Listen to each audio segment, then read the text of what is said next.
Back on the show today, Melissa Tofton, empowerment, sexual leadership, kink, BDSM, general gorgeousness, delight of my life. Welcome back. Thank you for having me again. Okay, so thank you. It's good to have you here. Your last episode has been one of the most popular ones. It's in the top 10. And this has sort of come back onto my radar lately. And I said, let's chat again. So how are you doing, first of all? I'm good. Yeah, I'm good. Yeah, and it was interesting to notice that it was one of the most popular ones, because I feel like you and I both felt a bit nervous about how people might respond to the conversation. Yeah, for sure. I mean, I think it was the first one we did on anything kind of sexual as a topic, you know, and then me and you are friends, we go back a little bit and it's kind of like the vibe, you know, has a certain vibe there. So I was definitely not quite sure how that would land, but it seems like people enjoyed it. And, you know, interestingly, I'd say that was about maybe 2 years ago almost.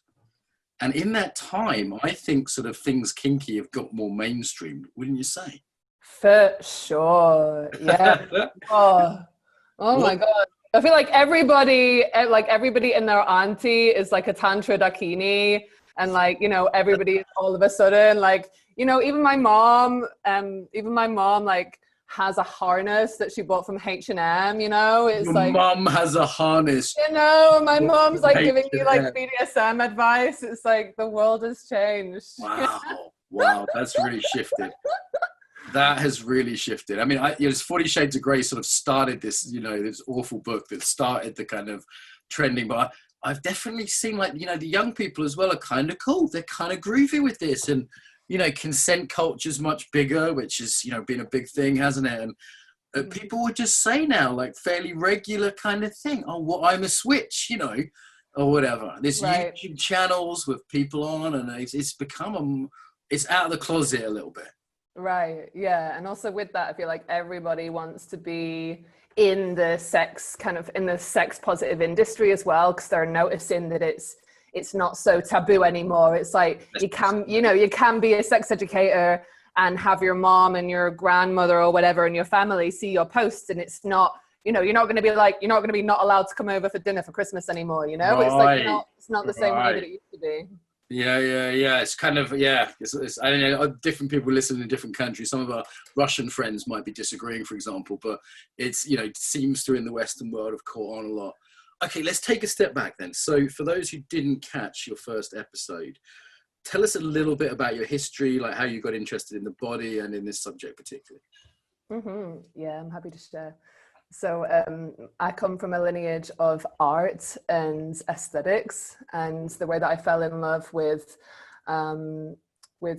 BDSM specifically, rather than the body. Let's say BDSM was my entry point into the body.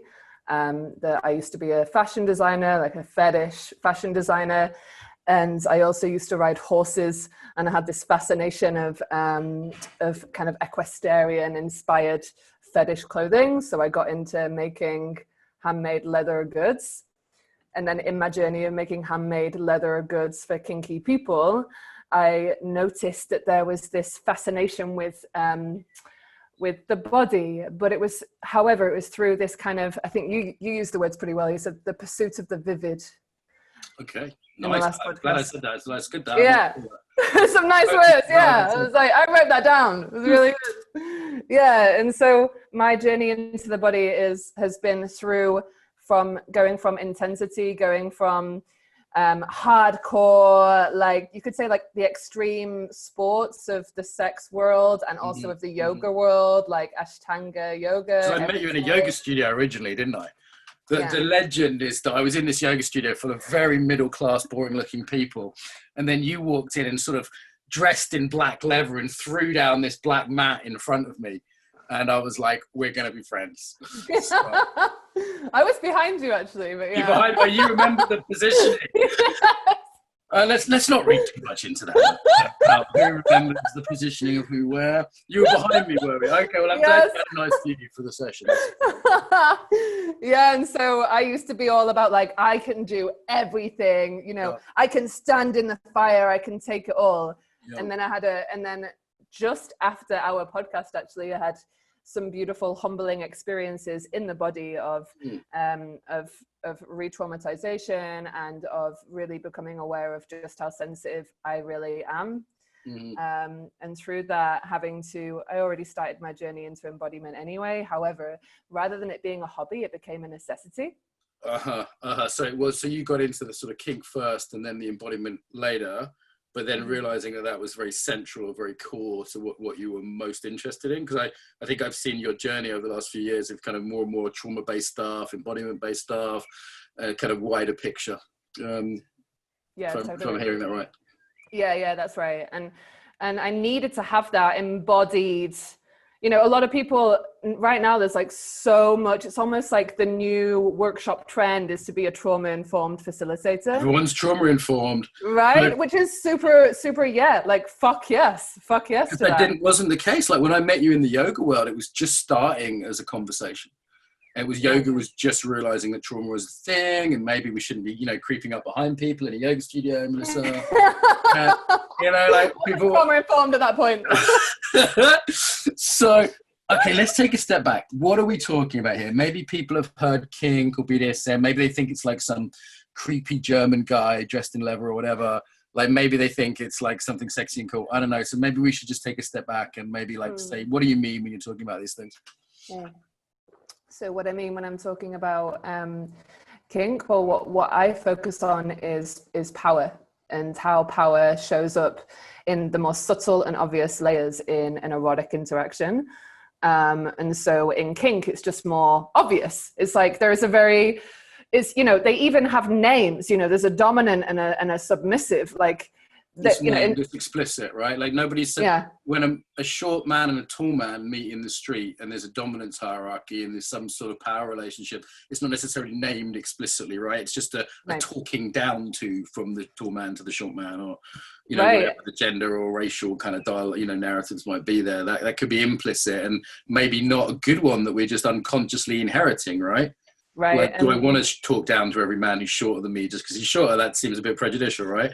Like, yeah. So is that the kind of thing you're talking about here, that it's making explicit some of these implicit things? For sure. It's bringing these... I have a problem with the word shadow and dark in general, so I don't want to associate them with this, but like maybe honest. I use the word honest. It brings honest parts of ourselves to the light.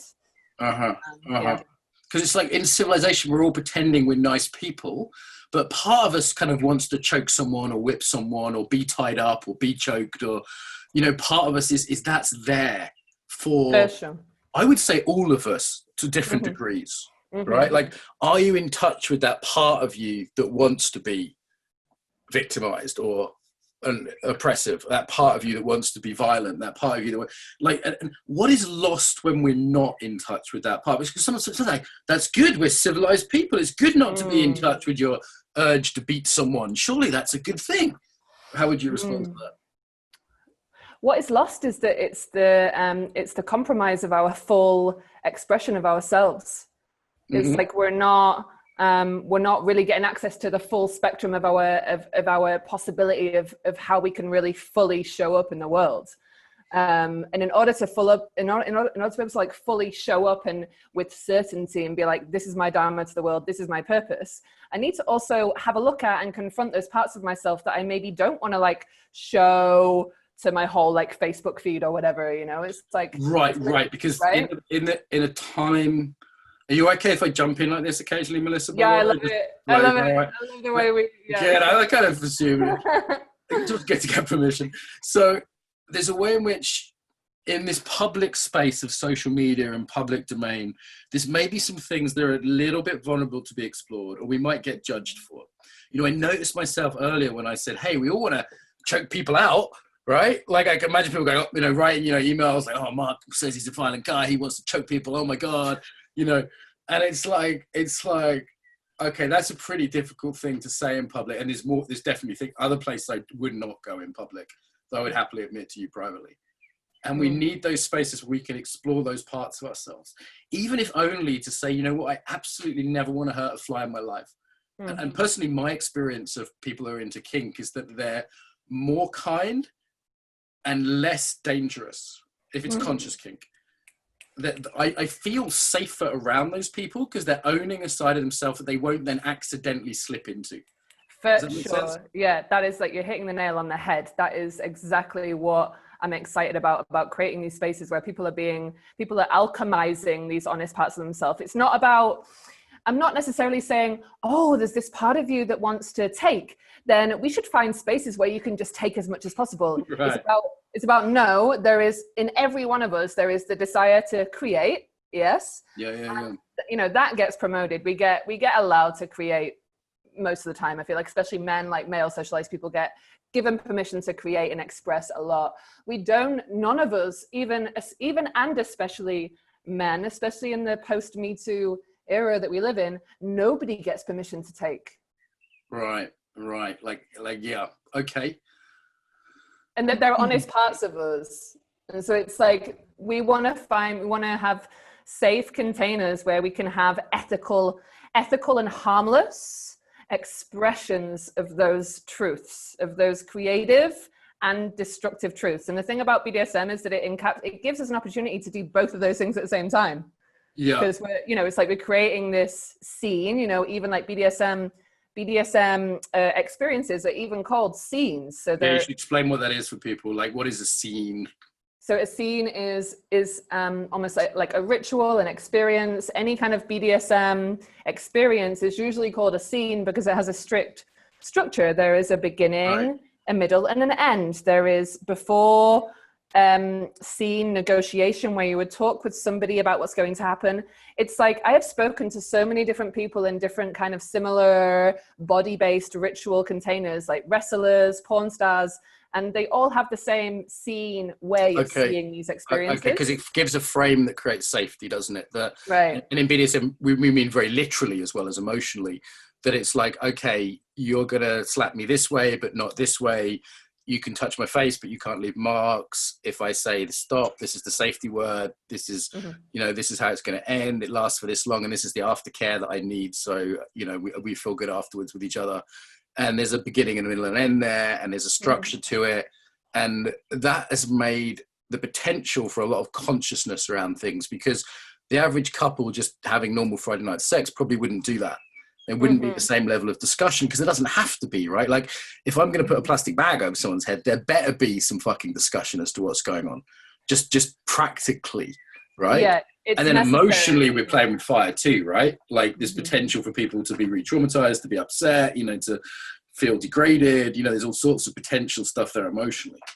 For sure. And that, I would say, I want to almost like rewind to the beginning of the chat where you were saying, like, it's normalized now. Like, my mum's wearing a harness and probably has like a whole cupboard of floggers, and like my stepsister, who's like 7 years younger than me, probably has a collar. Like, all of this, like, everyone's stepping into it, which, there's the liberation, there's like the pro-liberation, pro-sex positive part of me that's like, yay. And then there's the other part of me that's like the newly found part of me that's the more sensitized part of me that's like, oh, I really hope that people are aware of how sensitive we are, and that these are super edgy games.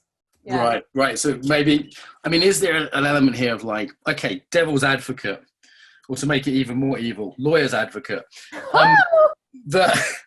Sorry, my lawyer's quite nice. If you're out there, I love you. Oh yeah. I'm a jiu-jitsu lawyer. But okay, so two things. One, some people would say this is a sort of corruption of normal, healthy sexuality. They'd say, look, healthy sexuality is about pleasure and making love and connection, and bringing power into it is a corruption. And they'd say that's a side thing. That's not, a neutral would be a sideline, and best would, worst would be like, that's actively getting away. Like, how can you love someone if you're slapping them in the face? That's ridiculous. That's the opposite of what you do to someone you love, right? I don't believe that, obviously, but that's one thing I'd love to hear you respond to. And the second one is like, hey, this is really playing with fire. And this maybe brings trauma in, especially, if someone's disempowered, has trauma background. I've definitely had lovers that I had a felt sense that they were recreating something unhealthy and that recreating it wouldn't heal. And I've had other lovers who already had a sense that they were recreating something to heal, and other lovers that I thought, wow, this is totally extreme and is no way related to your trauma, and fucking let's go for it. Let's have a good time, you know, whatever. And that was, as a sort of embodied trauma sensitive kind of person, I kind of had a bit of a sense of it. But without that knowledge, I can imagine people just riding roughshod over that, you know? For sure. So first one, how would you respond to people saying like, hey, this isn't healthy, this is a sickness?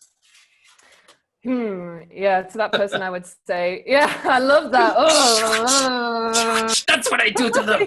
Bend them over my knee and spank them.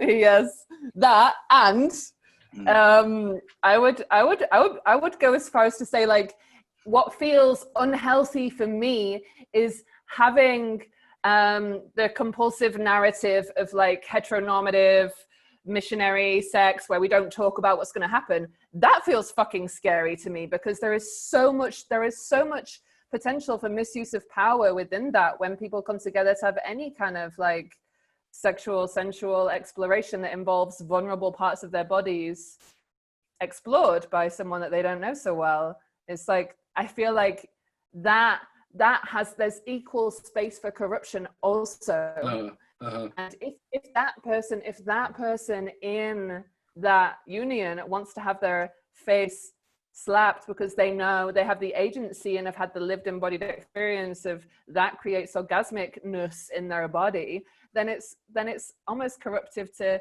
condescend that person and say like, that's unhealthy. It's like, no, it's unhealthy for you to not be interested in somebody else's pleasure. Right. And our basic sex positive position is anything between consenting adults is healthy. Right? Like, that's none of your business.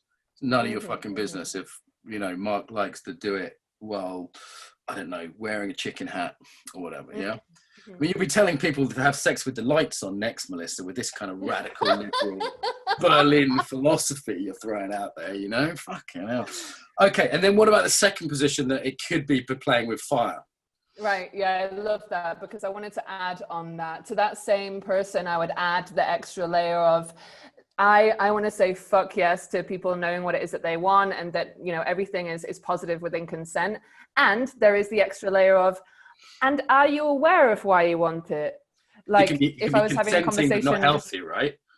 I've definitely had the experience of someone being really clear what they want and me still feeling in my bones just somatically uncomfortable because it felt profoundly unhealthy. Right, and it's like, perhaps you were noticing that it didn't feel in its full integrity, and that person didn't really understand, or that person perhaps wasn't really sure about why it is that they wanted it, or where it is that getting slapped in the face might get them. It's like maybe they weren't in their integrity about that. Is there a line for you if someone said, hey, I want to do a Nazi commandant fantasy and I'm Jewish? Or if someone said, I've actually had that request.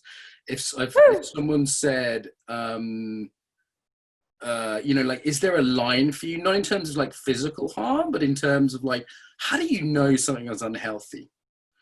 Like, would you like, can you pretend to be a member of my family? Can you recreate a scene where I was abused? You know, is there a line for you there where you just go, I mean, I definitely have a comfort line where I go, you know what, just psychologically, I don't want to go there.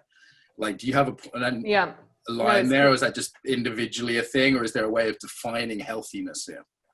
Yeah, for sure. I can answer on two accounts. I can answer from my own personal view, my own personal boundary. I have my own personal boundaries too, as a dominant, no, like, I'm also entitled to my own boundaries. So I have my own personal boundaries around certain narratives, like certain role plays.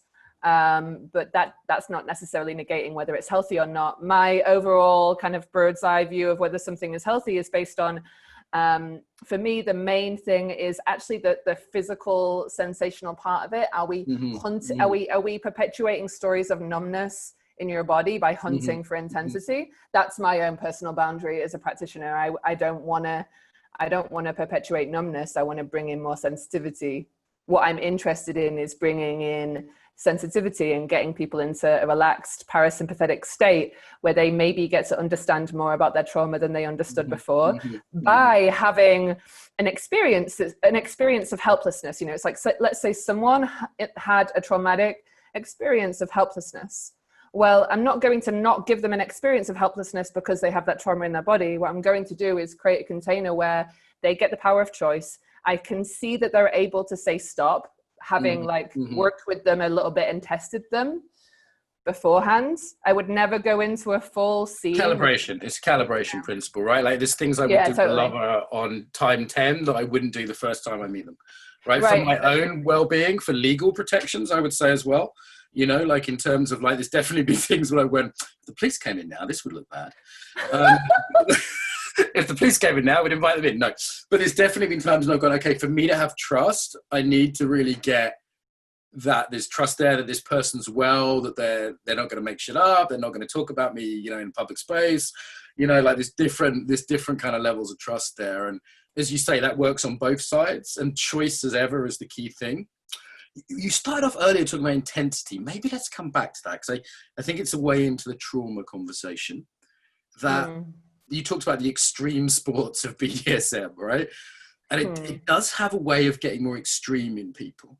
You know, it starts off with a light spank on the butt, and, you know, before you know it, you're gagged and bound and you're being hit with sticks or something, you know, and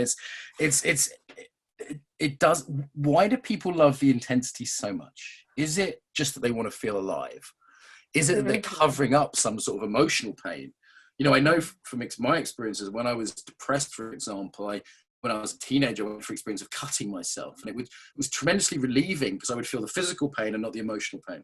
It's an externalizing, you know, and that wasn't necessarily the healthiest way to deal with it, but maybe it's all I had at, you know, 14 years old. That's all I had, you know. And I go, is there a covering up of pain? And there's an addictive quality of, like, if nothing else, the endorphins and the adrenaline is a drug, right? Like for sure. I don't know about you, but it's not the same. You know, a little slap on the bum's not going to do much for me these days. Do you know what I mean? It's like there's a degree of habituating to this to some degree, right? So it's like, yeah, talk to that. I want to interrupt you. Do. Yeah. So it's like, I'm even noticing the subtle, intricate, well, it's not so subtle, it's kind of obvious kind of power dynamic between us two too in this conversation. which is always the opposite of what it looks like, listeners. That's what you understand about power dynamics. The person looks like the dom, not the dom. Yeah. So I love that question. And when I answer that question, honestly, I run the risk of alienating myself from like different groups, because being on this podcast, I guess I have the potential to alienate myself, because I'm talking about something that a lot of embodiment people might feel like judgmental about.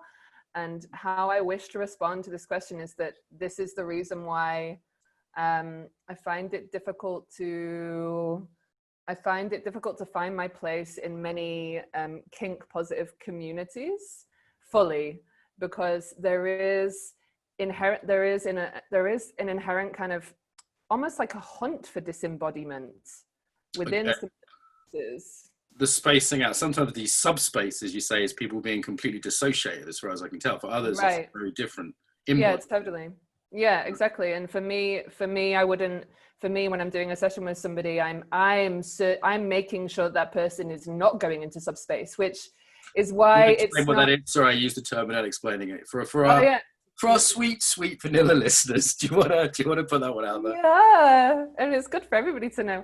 The subspace is this, I would say it's the hormonal cocktail that you get into when you're being dominated, where you drop into the parasympathetic nervous system, and then past that layer, you kind of bliss out and you're not really there anymore, and you disassociate. It's a dissociative state. It's so... Would you say it was a freeze response? Like, if I've got Stephen Porges' trauma chart here of different levels of activation.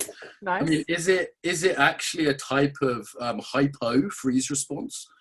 Or, you know, in terms of the sort of spacing out, the body, you know, if we read this, body goes flaccid, hypoventilation, low blood pressure. I mean, this is pretty simple. Like, is that just a trauma response, or is it a sort of consciously enacted version of that? I don't want to just totally pathologize everyone that's into that. No, this is why it's super delicate territory, because there are ways of getting into a bliss state. It's like my bodyworker teacher calls it the bliss body, when it's the space in between pain and pleasure, where you're able to feel more, you're able to get more sensitive. So I believe that there are I believe that there are embodied ways of getting into like a bliss state. Mm-hmm. However, if you're not used to being in a relaxed parasympathetic nervous system state, which I just want to go ahead and generalize and say that, like, for a lot of people who are into BDSM, there is a hunt for the vivid because there is a desire to feel. Right, and usually the desire to feel comes from a space of like not being able to sit with doing nothing, with feeling nothing, because to get to the side of feeling and sensitivity, we need to have a period of like settling, of like letting the dust settle of our experiences so that we can then go to sensitivity. Does that make sense? I guess. Yeah, I mean, I spent years doing snowboarding, martial arts and hard drugs. So for me, it was, you know, constantly looking for more and more stimulation. And I remember going, you know, I remember snowboarding. After we snowboarded for a while, I was really hurtling down. I think it was a black slope, so a very steep slope, and just feeling like this is no longer doing it for me. Maybe I should close my eyes. You know, like maybe I should take the level up a little bit by doing something stupid. And that's when I went, oh, that's how it works. There's a hedonic treadmill at work where more and more stimulus is needed to feel, just to feel anything. And then of course there's the numbness on the rest of life, you know. I've had this post-war zones as well, where I've got home and it was just like the mufflers were on everything. It's like hearing everything through headphones, but not just for hearing, for all of your sensations, because it was like I'm just used to so much more extremity. And then part of my own sobriety is coming back to the joy of the subtler things. I wonder if there's a similar journey with Kink, that it's like, okay, you could enjoy just, you know, bit of moderate choking or something quite gentle. It's there's a sort of going from the extreme back down to like the appreciation of the more subtle. Yeah, totally. I feel like something that, well, so I'm a sadist, which means that I like to be mean in a conscious, ethical way. And the way that I do that now as a facilitator is that I do kind of like tantric bondage retreats where, you know, there's always this one couple who are like so experienced in BDSM. We're like super kinky, and they're like doing all of the things with each other. They have all the tools. And like for them, it's a mind fuck to do nothing. It's a mind fuck. Right. I'm teaching people to do less. Right, missionary position and a bit of hugging for you too. Yeah. Wild night out. I'm like, you two need to not touch each other like for a while, right? And then you can put rope on each other. But even then, like the minute you notice yourself getting into your endorphin state of like wanting more, that's when you do less. You step back when you're like taking that sip of like endorphin cocktail. You take a step back and you sipping the endorphin cocktail. You know what I mean? I do. My mind went somewhere else. So I like you. It seems like this is audio, not actually the YouTube people can see all of this. For everyone on just listening to the podcast, you have no idea what's happening here. Make sure you go to the YouTube channel to see the full. I'm trying to get people to go to the YouTube channel as well as the podcast, so I'm all stripped later. Okay, so it sounds like you have some sort of reservations a little bit about where this is going. On the one hand, conscious sex, consent culture, we're big fans, right? Like, tell me if I'm speaking for you out of place. We love that. And the fact that kink is becoming more normal is great. It's becoming more mainstream. You know, to me, that could take some of the fun, but it's also like, okay, it's good that people are more open-minded about sex. Potentially a sign of the fall of civilization, by the way, but that's a side issue. Throughout history, this has happened. If you can actually study history, you'll see this. Kinkiness comes up at the end of a civilization. But it sounds like there's some sort of problems or things that are now sort of second-order problems happening. So do you just want to have a rant about that, Melissa? Like what's fucking pissing you off right now in this space?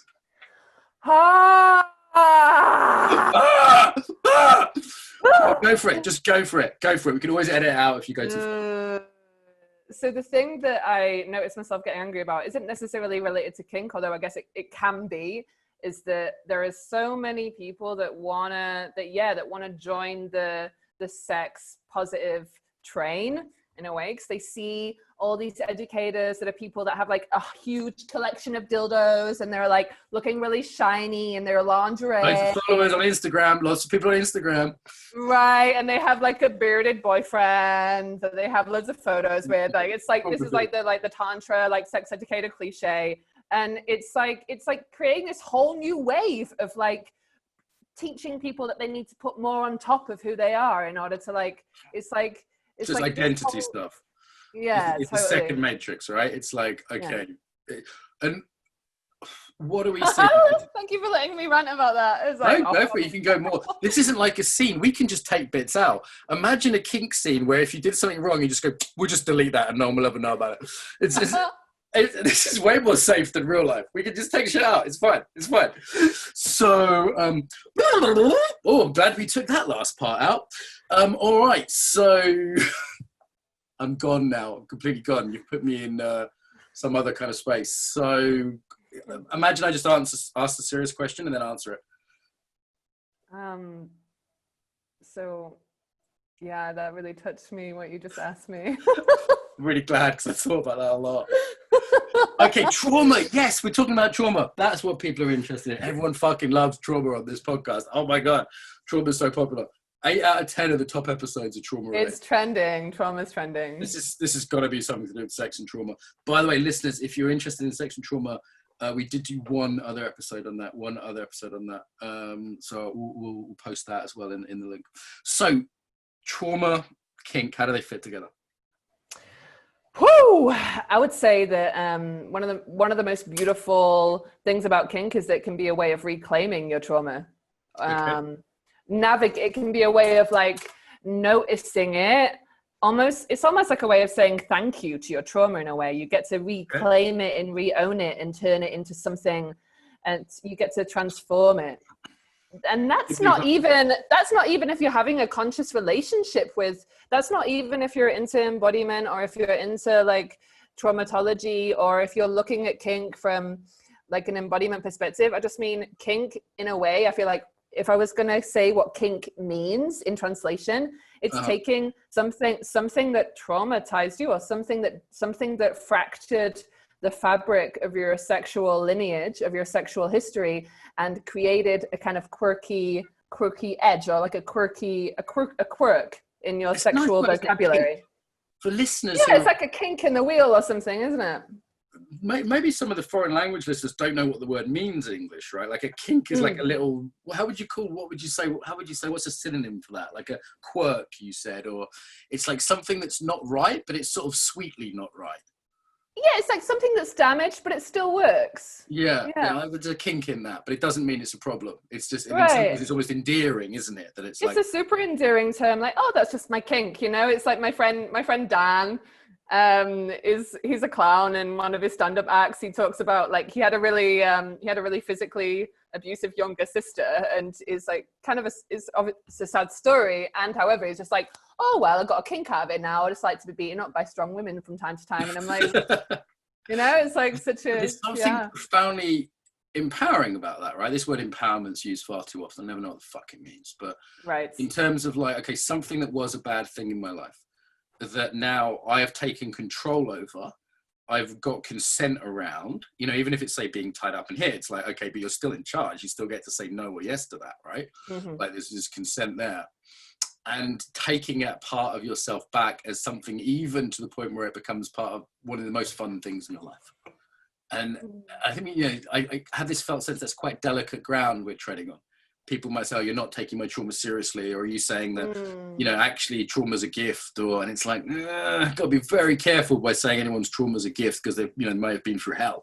So it's delicate ground, isn't it? It is, and I want to honor that. Like, yeah, I want to honor that, and it's a super. And this is why, although we're having this chat about BDSM, and it's super flirty and silly, and it's like the most ridiculous chat I've had about BDSM in a long time. It's also medicine for me, because I am always thinking about BDSM from a healing shamanic perspective, because I am a traumatized person, and I have needed to find healing in it, because I needed it to save me, and I've recognized how it can save others. Of the kink scene, would you say most people are fun orientated, or most people are healing orientated, or some cocktail of the two? Or because, for example, like, I mean, I've had sort of, you might say kink experiences without them being sexual as well. Like, for example, I was getting massaged once by this big Russian guy, and he didn't really speak. You're gonna love this story, okay? Really, she's fucking smiling now. And he's huge, big Russian man. We're in the bathhouse, we're naked, and he's it's a nice story. Just continue to enjoy it. And he's massaging me, and he's massaging me more hard than I can handle. And he doesn't speak English, and at the time I didn't speak Russian. And I'm like, stop, and he just laughs, right? He's like, ho, ho, ho.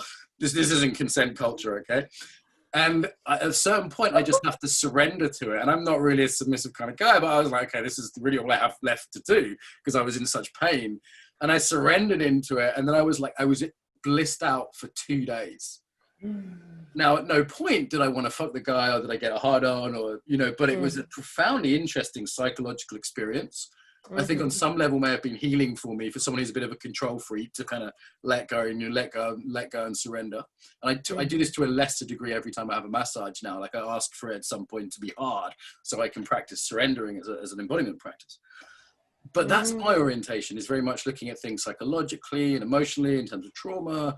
Would you say most of the scene does that, or is it more just like, well, let's have fun, which is fine as well, right? Thank you for using that example. I feel like it helps me to answer you in the way that I get to say the word healing. I also feel gets misused, overused in different contexts as well, because what's healing for one person might be just fun for another. What's, you know what I mean? It's like,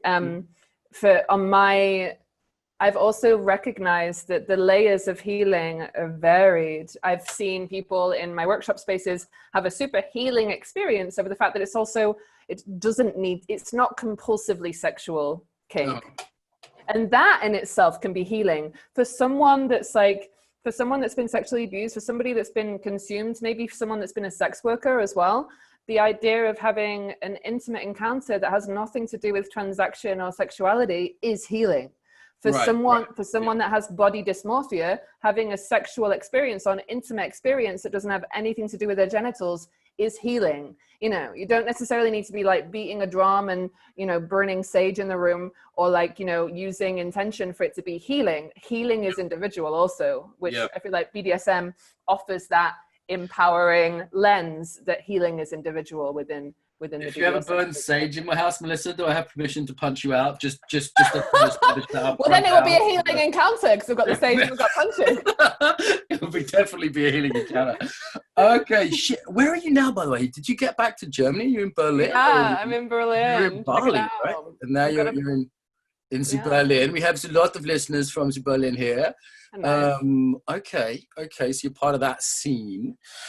Is embodiment influencing the kink world? I mean, the two seem to be merging and mingling. Trauma-informed embodiment, mindfulness. I mean, that wasn't in the 70s. That mindfulness wasn't around in the Western world in a big way. So, I mean, how are these mingling? That's what I'm curious about.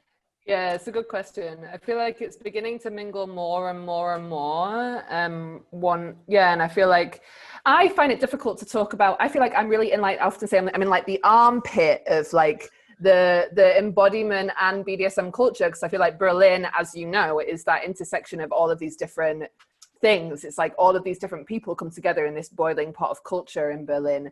And so, like, I started off my BDSM journey, or rather, I even started off my BDSM and my embodiment journey at Schwelle 7, this beautiful space in Berlin that Felix Ruckert started. And Felix Ruckert is a choreographer. Okay. And so it's like on a Tuesday, it would be contact improv that turns into a play party. And then it would be, and then there'd be somebody getting tied in one end of the room. I remember. Somebody doing tango in the other side of the room. It's like, it's great. It's like, I don't know why I'm Dutch now, but it's like there's the Dolphins and the contact improv, and then we blow off the unicorns, and it's, I'm a Dutch visitor to this party. It's amazing. I mean, is it too much sometimes living in Berlin? Do you not sometimes go, you know what, I just want a quick doggy style fuck. That's all I want. I don't want any of this. It's just over the top. Like, does it ever get to that point? For me? Easy to try and get soon. That's what I'm saying. All I'm saying is lockdown's ending soon. just put that out there. Edit to leave this in. Fuck it. I'm super old school. I'm romantic as hell. Yeah. Moods, different moods. What do you think the wider embodiment world can learn from the kink scene then? I mean, consent is the obvious one, right? But is there anything you think we can really learn, us more vanilla embodiment people? For sure. I feel like communication is the piece. Communication. Communication is the piece. However, I feel like the kink scene can also learn, and are learning from the embodiment world, about how to notice the sensations in their body and understand how the things they're doing with their body can influence their mind, like getting in touch with their body mind. So I feel like I want to say what the embodiment world could learn from the kink world, and I also want to I want them to be speaking to each other more. Great. And I think that is happening now, because the kink word's not so hidden. I mean, when I first tried to get kink people on the podcast, it was difficult, because I kind of bumped into it through you.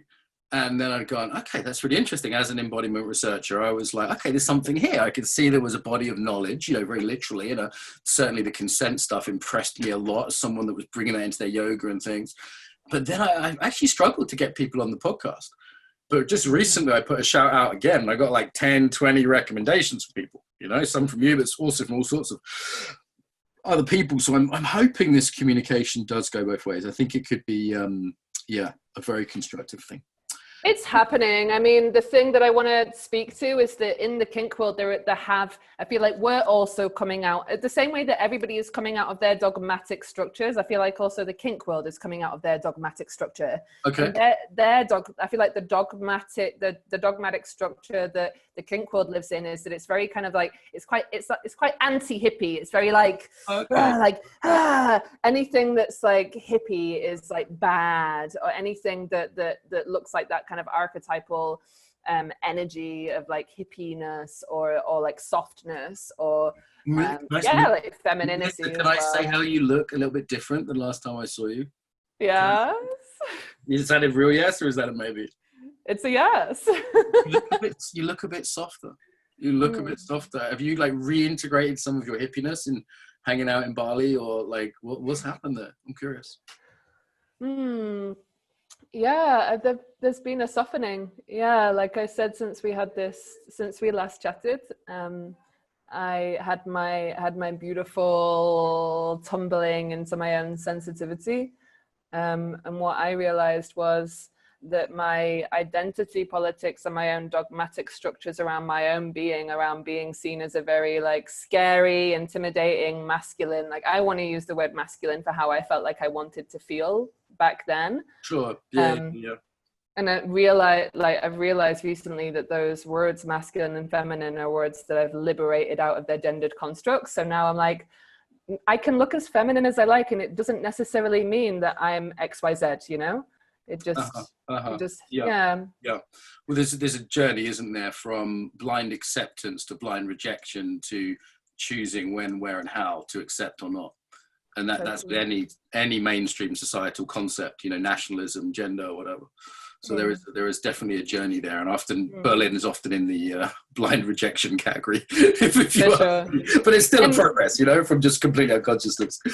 Yeah, and then an extra piece on top of that is that I am a social scientist. I feel like what I'm most interested in is like seeing how people respond to things that challenge their mind. I'm just really interested in seeing people try things and like do things they didn't know. And I feel like I've noticed that when my appearance is softer, or when my appearance is more accessible to people, it's like when I look less scary, people are able to, I feel like people listen to me more when I'm talking about scary topics. Okay. So it helps as an in for people. Like if I wear a suit when I'm in business, for example, it just helps the message, which might be a bit scary and freaky to people. Yeah, totally. Yeah. Okay, where do we find you on the internet, Melissa? Where do people? Yeah, so you can find me all of my work is under Elemental Eros. So it's elementaleros.com. So it's elemental-eros.com. You can find me on Facebook under Elemental Eros. Oh my God, we're not friends on the gram. I'm going to have to add you up there. You don't work. I think I unfollowed you because it was too distracting. I think I deliberately unfollowed you because it was wrecking my work days. And then a lot of the workshop spaces that I do are in a collective called Tender and Feral, which is bringing soft, squishy alternatives to the kink world here in Berlin. So my work for that is under Tender and Feral. So Tender and Feral. Maybe I should call this one Tender. Tender and Feral would be a pretty good name for this one. It does sound like we're the tag team here. I'm not sure who's who though. Tender and Feral. I can guess. It's always the one you don't expect though. It's always the one you don't expect. Okay, we have come to a climax. We have come to near the end. Oh yeah? Yeah, unfortunately, you're like, yeah. You're like, no, I haven't. I'm not done yet. I heard this story before. Yeah, not satisfied. So much pain, so much trauma, Melissa. She's not done, and I have to go. Okay, I do need to go shortly. So, do you have like a closing message? I'm just going to keep going through it. I'm going to keep penetrating. Do you have a closing message about the body for our listeners? Yeah. I like the idea of us being in service to being obedient to our true nature. Wow. Be the sub of your true nature. I'm totally the bitch of my life purpose. That is totally how I am. Okay, Melissa, this has been gorgeous. I'm borderline too gorgeous to publish, but fuck it. So thank you so much for your time. Thank you.